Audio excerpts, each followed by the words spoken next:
కొన్ని హోటల్స్లలో పప్పు ఎంత రుచికరంగా ఉంటుందంటే అసలు మనం కొంచెం తిందాం అనుకోని మనకు తెలియకుండానే పప్పుతో మొత్తం రైస్ తినేస్తామండి. అంత రుచిగా ఉంటుంది. అసలు వీళ్ళు రుచి కోసం ఏం చేస్తారో అనేది ఈ రోజు నేను క్లియర్గా చెప్తానండి. హాయ్ అండి, నమస్తే. నేను మీ కిరణ్ చెఫ్ని. ఇవాల్టి మన రెసిపీ వచ్చేసి టొమాటో పప్పు అండి. చాలా బాగుంటుందండి రెసిపీ. మీరు ఒక్కసారి ఈ విధంగా ట్రై చేసి చూడండి. మళ్ళీ మీరే నాకు ఖచ్చితంగా కామెంట్ పెడతారు. అంత రుచికరంగా ఉంటుంది. రాని వారు కూడా ఈజీగా చేయొచ్చు. అరే హోటల్స్కి మనకు తేడా ఏంటి, మనకి ఎక్కడ పోతుంది అనేది కూడా క్లియర్గా మీరు ఒక్కసారి ఈ వీడియో చూడండి. మీకే అర్థమవుతుంది. మీరు అనుకుంటారు చేసిన తర్వాత ఇంత సింపుల్ అని. నేనైతే ఫస్ట్ ఒక పావు కేజీ పప్పు తీసుకున్నానండి. పప్పులో కాస్త జాగ్రత్త. పప్పు తీసుకుంటే ఇప్పుడు పప్పులో 3 రకాలు ఉంటాయి. ఫస్ట్ రకం తీసుకోండి. ఫస్ట్ రకం తీసుకొని ఒకవేళ మీకు డౌట్ ఉంటే మాత్రం ఒక హాఫ్ అన్ అవర్ వరకు పప్పు నానబెట్టుకోండి. నానబెట్టుకుంటే ఇంకా ప్లస్. నీట్గా 3 సార్లు వాష్ చేసి తర్వాత హాఫ్ అన్ అవర్ వరకు నానబెట్టుకోండి. నానబెట్టుకున్న తర్వాత ఇప్పుడు మీరు ఏం చేస్తారంటే కటింగ్ అండి. కటింగ్ ఏమేం కావాలో అది కూడా నేను చెప్తాను. టొమాటో తీసుకోండి. ఒక పావు కేజీ పప్పుకు 4 టొమాటో తీసుకోండి. మంచి పండిన టొమాటో అయితే ఇంకా బెటరు. తీసుకొని నేను చెప్పిన విధంగా 4 పీసులు కట్ చేసేయండి.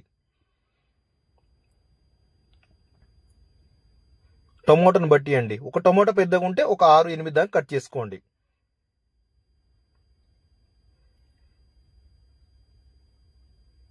కొంచెం లావు ఉండాలండి. టొమాటో పప్పు అనగానే చాలా కొంతమంది ఏం చేస్తారంటే సన్నగా కట్ చేస్తారు. ఇలా కట్ చేయొద్దండి.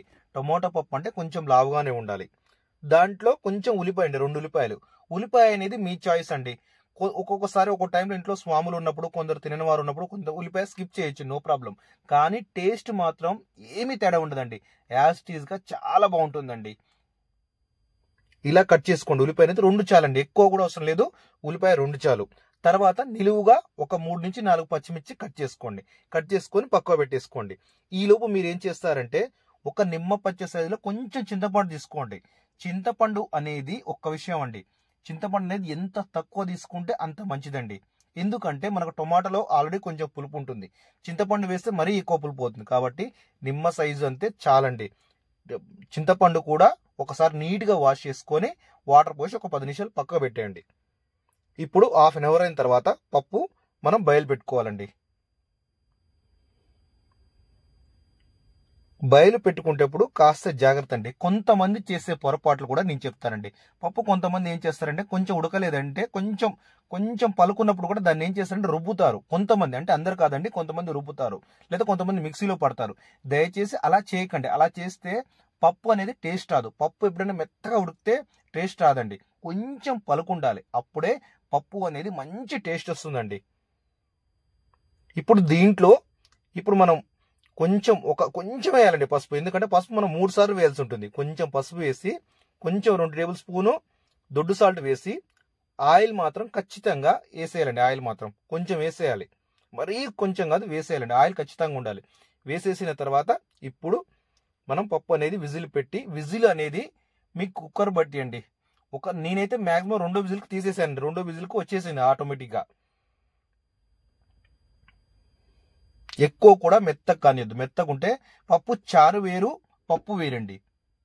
ఇలా రకరకాలుగా ఉంటుంది. పప్పు చారు అంటే మనం ఎక్కువ ఉడకబెట్టాలి. పప్పు చారుకైతే చాలా మెత్తగా ఉడకబెట్టాలి. ఒక 5 కాదు 10 విజిల్ వచ్చినా కూడా ఏం కాదు దానివల్ల. కానీ ఎప్పుడైనా సరే టొమాటో పప్పు కానీ, మన సొరకాయ పప్పు కానీ, దోసకాయ పప్పు కానీ ఉడకబెట్టేటప్పుడు మీరు ఏం చేస్తారంటే 2 విజిల్కే తీసేయండి, సరిపోతుంది. ఇప్పుడు చూడండి అయిపోయింది. 2 విజిల్ తీసాను. తీసిన తర్వాత కొంచెం చూడండి ఎంత పలుకుందో. ఈ పలుకున్నప్పుడు మాత్రం ఈ పొరపాటు నేను చెప్పిన స్టైల్లో మాత్రమే చేయండి. ఈ పొరపాటు మాత్రం అస్సలు చేయొద్దు. పప్పు ఎప్పుడైనా మిక్సీలో పట్టొద్దు, రుబ్బవద్దు.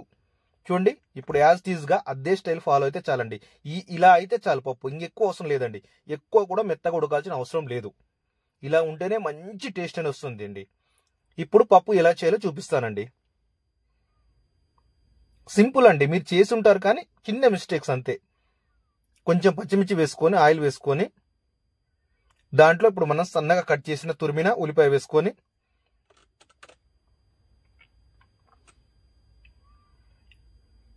కొంచెం ఉల్లిపాయ అనేది కొంచెం కలర్ మారాలండి లైట్గా. కొంచెం ఎంత సన్న కట్ చేసుకుంటే అంత ఉపయోగం ఉల్లిపాయ కూడా. మ్యాక్సిమం ఎర్ర ఉల్లిపాయ ఉపయోగించండి. దాంట్లో కొంచెం కస్తూరి మేతి వేసేయండి. ఉందా లేదా అనే విధంగా వేసేయండి, సరిపోతుంది. ఎక్కువ అవసరం లేదండి, చాలా ఎక్కువ వస్తే చేదు వస్తుంది. ఇప్పుడు దాంట్లో 1/2 టేబుల్ స్పూన్ కంటే ఇంకా తక్కువ, ఏదో ఉందా లేదా అన్నట్టు కొంచెం పసుపు వేసేయండి.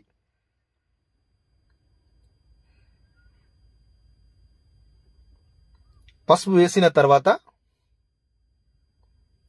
అల్లం వెల్లుల్లి పేస్ట్ వేసేయండి, 1 టేబుల్ స్పూన్ వేసేయండి.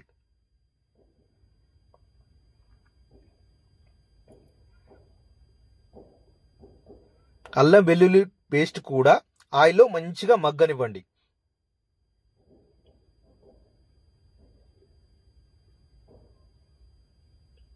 మగ్గనిచ్చిన తర్వాత ఇప్పుడు చింతపండు రసం అనేది కొంచెమే పోసుకోవాలండి, ఎక్కువ వద్దు. ఎక్కువ ఉంటే పులుపు వస్తుంది, ఎందుకంటే ఇది పప్పులో టమాటా పప్పు. టమాటా కానీ గోంగూర వండేటప్పుడు కానీ చింతపండు అనేది చాలా కొంచెమే పోసుకోవాలండి, అది పప్పు విషయంలో మాత్రమే. ఇప్పుడు చింతపండు అనేది మంచిగా మగ్గిన తర్వాత కొంచెం ఆయిల్ పైకి వచ్చిన తర్వాత ఇప్పుడు మీరేం చేస్తారంటే 2 టేబుల్ స్పూన్ కారం వేసేయండి. ఇంకా వీలుంటే ఇంకా తగ్గించుకోండి, ఎంత తగ్గించుకుంటే అంత మంచిది.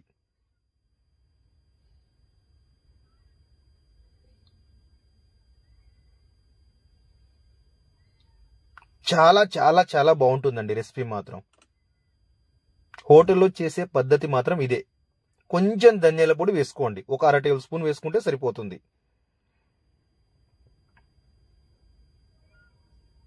ఆ తర్వాత మనం పప్పు వేసుకోవాలండి. టొమాటో మొత్తం ఉడకబెట్టాం కదండి, ఆ పప్పు వేసుకోవాలి. కానీ మనం చాలా రకాలుగా చేసుకోవచ్చు అండి పప్పు అనేది. మనం డైరెక్ట్ టొమాటో ఇందులో కాకుండా డైరెక్ట్ కూడా వేసుకోవచ్చు. కానీ ఇది మాత్రం చాలా బాగుంటుందండి. ఈ స్టైల్ మాత్రం నేను చెప్పిన స్టైల్లో మీరు ఒక్కసారి ట్రై చేసి చూడండి, మీరే అంటారు చాలా చాలా చాలా బాగా వచ్చిందని. చూడండి ఎంత సింపుల్గా అయిపోయిందో పప్పు మాత్రం.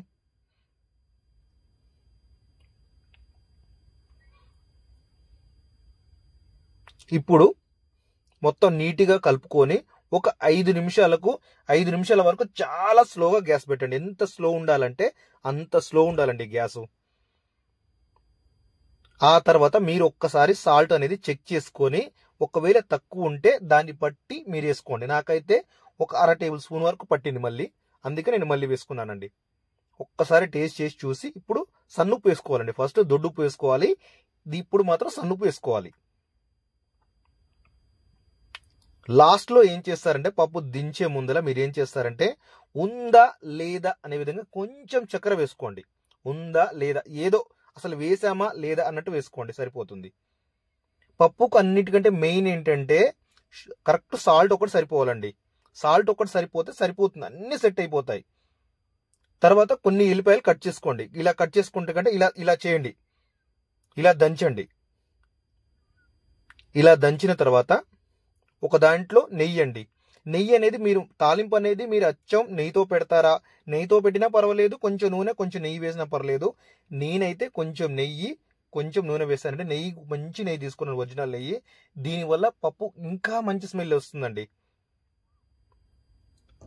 టేస్ట్ కూడా ఒక లెవెల్లో వెళ్ళిపోతుంది నెయ్యి వలన. ఫస్ట్ దాంట్లో మన దంచిన వెల్లిపాయ వేయాలి. మెయిన్ ఇది దాల్ తడక అంటారు మనం నార్త్ సైడ్. మనమైతే డైరెక్ట్ వేసేస్తామండి, నో ప్రాబ్లం. పైనుంచి వేస్తారు వాళ్ళు, మనమైతే కలిపేస్తాం నార్త్ సైడ్. ఎండుమిర్చి కొన్ని వేసుకోవాలి.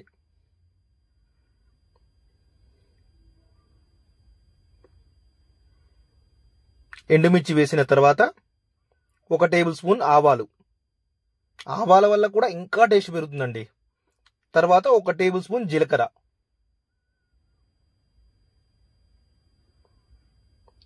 తర్వాత కొంచెం కరివేపాకు వేసుకోండి. కొంతమంది ఇంగువ కూడా యాడ్ చేసుకోవచ్చు, అది కొంతమంది తింటారు, కొంతమంది తినరండి. ఇంగువ అనేది మీ చాయిస్ అండి, చేసుకోవచ్చు, యాడ్ చేసుకోవచ్చు, లేదు మీ ఇష్టం అండి. కొంచెం ఉందా లేదనగా కొంచెం పసుపు వేసాం. పసుపు కూడా నేను ఉందా లేదా అనే విధంగా ఎందుకు చెప్తున్నానంటే మన పసుపు అనేది 3 సార్లు యాడ్ చేసామండి, అందుకే కొంచెం కొంచెం కొంచెం వేసుకోండి. అందుకే ఈ వీడియో ఒకసారి పూర్తిగా క్లియర్గా చూస్తే మీరు ఆటోమేటిక్గా చేస్తారండి. చూడండి ఎంత సింపుల్గా అయిపోయిందో, చాలా బాగుంటుందండి రెసిపీ మాత్రం. ఇంకా మీకు మీరైతే ఏ స్టైల్లో చేస్తారో, ఇంకా మీకు ఎలాంటి పప్పు కావాలి అంటే ఇదైతే మామూలుగా హోటల్లో కానీ క్యాటరింగ్లో కానీ మేము చేసే పద్ధతి అయితే ఇదేనండి. చాలా సింపుల్ రెసిపీ, కానీ టేస్ట్ మాత్రం వేరే లెవెల్ అండి. ఇంకా ఫుడ్లో మీరు ఎలాంటి ఫుడ్ కోరుకుంటున్నారు, వెజ్ కానీ నాన్ వెజ్ కానీ బిర్యానీలు కానీ ఏదైనా సరే అండి, మన ఛానల్లో అన్నీ ఉన్నాయి. మీరు ఈజీగా నేర్చుకోవచ్చు. అందుకే నా ఛానల్ అనేది మీకు ఎప్పటికీ ఉపయోగం ఉంటుందండి. కొత్తగా చూస్తున్న వాళ్ళైతే ముఖ్యంగా సబ్స్క్రైబ్ చేసుకోండి. ఎందుకంటే అన్ని ఛానల్స్ వేరు, నా ఛానల్స్ వేరు. మీకు బిజినెస్ పరంగా యూజ్ అవుతుంది. ఏదైనా కొత్తగా నేర్చుకుందామన్నా కూడా ఈజీ టిప్స్తో మన దగ్గర ఉంటాయండి. అన్నీ ఉంటాయి, అన్నీ చూడండి. ఇంకా మీరు ఏమేం కావాలనుకుంటున్నారో అది కూడా మీకు కామెంట్ చేయండి. మీకు ప్రతి కామెంట్ చూస్తూ ఉంటాను, రిప్లై ఇస్తాను. ఖచ్చితంగా మీరు కోరుకున్న ఫుడ్ నేను చేస్తానండి. నేను మాటిస్తున్నాను, ఖచ్చితంగా చేస్తాను. కొత్తగా నాకు మీరు ఒకటే అండి, లైక్ చేయండి. కొత్తగా చూస్తున్న వారైతే సబ్స్క్రైబ్ చేసుకోండి. మీకు ప్రతిదీ యూజ్ ఉంటుందండి ఈ ఛానల్. ఈజీగా నేర్చుకోవచ్చు ప్రతి వంట. ఇంత సింపుల్ టిప్స్, రెస్టారెంట్స్ ఐటమ్స్ కూడా చాలా సింపుల్గా నేర్చుకోవచ్చు అండి. ఓకేనండి, చాలా థ్యాంక్ యూ. లైక్ చేయండి, షేర్ చేయండి, సబ్స్క్రైబ్ మాత్రం కొత్తగా చూసిన వాళ్ళు మర్చిపోద్దండి. థ్యాంక్ యూ అండి.